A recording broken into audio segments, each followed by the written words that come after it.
Hey everyone, welcome to the show. I'm Rebecca McLaughlin-Eastham, and this week we're focusing on sustainability and the environmental trends that are shaping the Middle East and North Africa.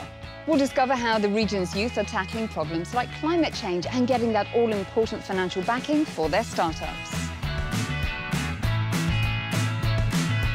We'll also head to Jordan, which, given that it has more than 300 days of sunshine each year, has big plans to become a leader in renewable energy. But first, we hit the ground running at Abu Dhabi's annual Sustainability Week, which this year explored the theme of how the fourth industrial revolution has the potential to accelerate the world's sustainable development over the coming decade.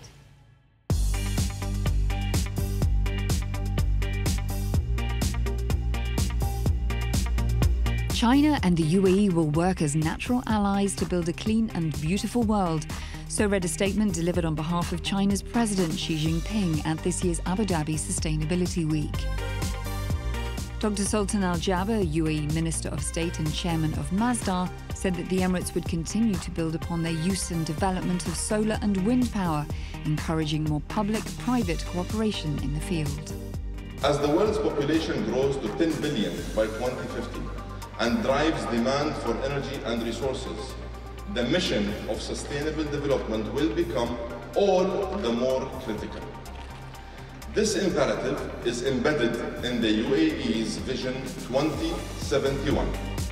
The latest findings from the International Renewable Energy Agency, IRENA, forecasting a new world of energy leaders, security and independence, underpin discussions at ADSW. The report stated that the geopolitical consequences of a new energy age could prove to be as significant as the shift from biomass to fossil fuels 2 centuries ago. To discuss the challenges and opportunities the global energy transformation presents, IRENA's outgoing Director General spoke to Inspire. Adnan, a very warm welcome to Inspire Middle East. Thank you. Pleasure to be here. You will be leaving your position as Director General after 8 years in the job. This April, you will step down. Tell me, how have the conversations shifted from 8 years ago? What are we talking about today? One is that the climate discussion became very serious. All the reports that we saw coming out of the IPCC indicated that if we remained on the same carbon trajectory that we had, we would be facing catastrophic change in a very short period of time.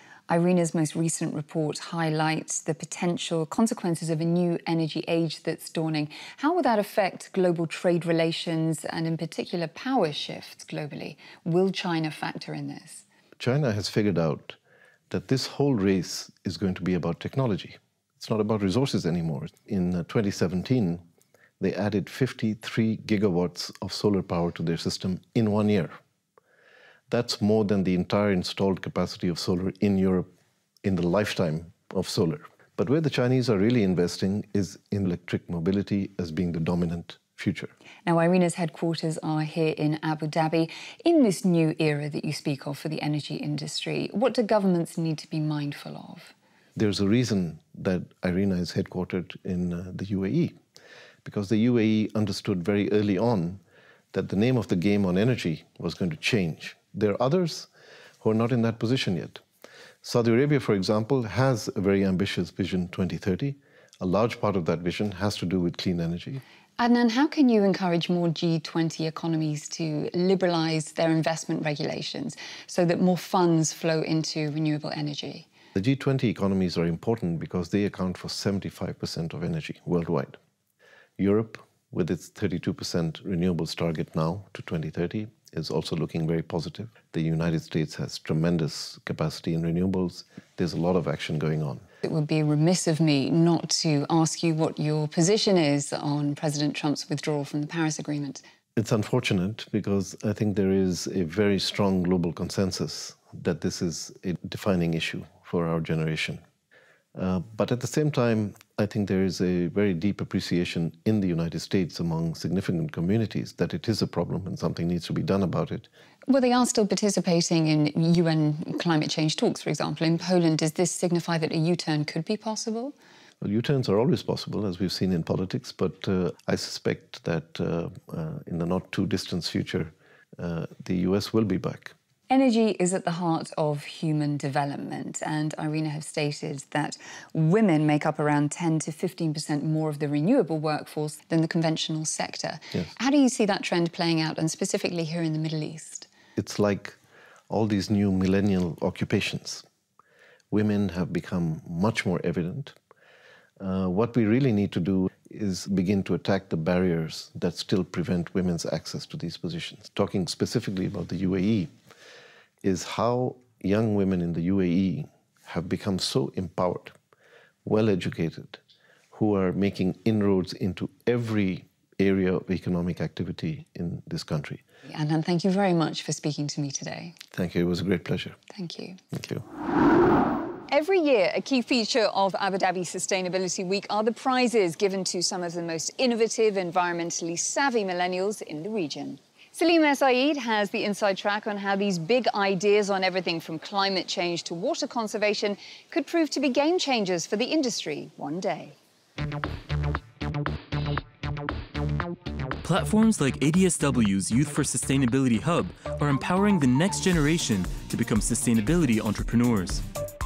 17-year-old Shoukh bin Shamel is a previous winner and current member of the Think Science program, which connects aspiring scientists with industry leaders. She's developed an environmentally friendly firefighting drone for tall buildings, and her hope is to one day mass produce it. It also can be automated. It can fly 24 hours by using the solar panel and the sensors, and it can do the job itself. According to the UN's latest World Youth Report, global unemployment amongst those aged 15 to 24 is 13%, with the jobless rate in Northern Africa and Arab states being the highest worldwide. Initiatives like the UAE's Zayed Sustainability Prize are looking to give youngsters a helping hand, having distributed millions of dollars over the past decade to renewable energy, healthcare and mobility projects, which have aided more than 300 million people. A former head of state on this year's jury is hopeful that new generations will continue to make a difference. When you see these young people coming from high schools in Asia, Africa, Europe and America, and you see their dedication and the innovation of what they're doing, it fills you with optimism and hope, but also the conviction that our common struggle against climate change is not a hopeless effort. This year's energy category winner is Bbox, a company founded in the UK in 2010, which sells pay-as-you-go, energy-generating solar panel systems to developing countries. The $600,000 prize money will fund their expansion. With the award, Bbox will be able to go into new countries that we have not been able to do before. These countries include the likes of Zambia, Angola, and the Philippines. We'll be taking our business model into the future. Anshul adds that in the future, the company will also work more closely with local governments to provide affordable energy in remote areas of countries like Togo.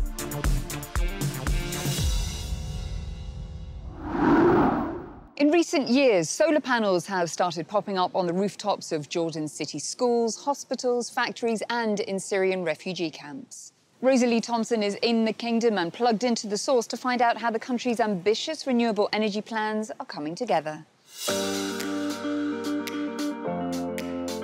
With shimmering panels dotted on rooftops across Jordan, it's easy to spot the kingdom's growing movement towards renewable energy. Jordan imports 97% of its energy needs. The government ambitiously aims to slash its fossil fuel bill by making green energy 20% of its overall power consumption by 2020. To counter heftier electricity tariffs, clean energy projects have soared over the past few years. And with Jordan being blessed with over 300 days of sunshine, there's little surprise that solar energy projects have fast become the hot choice. Jordanian developer Kawar Energy already has 200 solar projects under its belt. For the solar power in Jordan, we have an excellent irradiation that help generate more energy or electricity out of the plants that we develop. But what's really more importantly is the legal framework that we have developed in Jordan, which attract investors, and the government actually commitment to renewable energy. The kingdom officially took its place on the renewable energy map when it opened Shams Man Power Plant in 2016, the second largest solar farm in the region, costing $170 million to build. 640,000 panels span across 2 square kilometers of desert land in the southern city of Man. Last year, Jordan switched on the world's largest solar project inside a refugee camp. The 12.9 megawatt plant at Zatri camp provides 80,000 Syrian refugees with clean and free electricity, but it also saves the United Nations Refugee Agency around $5.5 million. We could invest these 5 million other services UNHCR doing for the refugees, like protection, like field services, like roads, infrastructure. Shadi was one of the Syrian refugees that worked to install the camp's 40,000 solar panels, and now is employed by the UN to maintain the plant. Before the solar plant, we used to get 8 hours of electricity, which wasn't sufficient for the children to study. But after the solar project, when they installed the panels, we get about 12.5 hours a day. Now we have a fridge and television, and we can now see what's happening in the world. Jordan seems to be on track to meet its 2020 goal, which could make its energy future brighter than ever. Well, that's all we have time for this week, and don't forget you can catch all of our episodes online at euronews.com. Before I say goodbye, here are some social media posts that caught the attention of the team this week. Yusuf, who uploaded this shot from Benbar Solar Park in Egypt, believes that sustainable energy means a sustainable life. And Allah is measuring solar ray intensity in this post from what will be Shagaya's renewable energy park in Kuwait.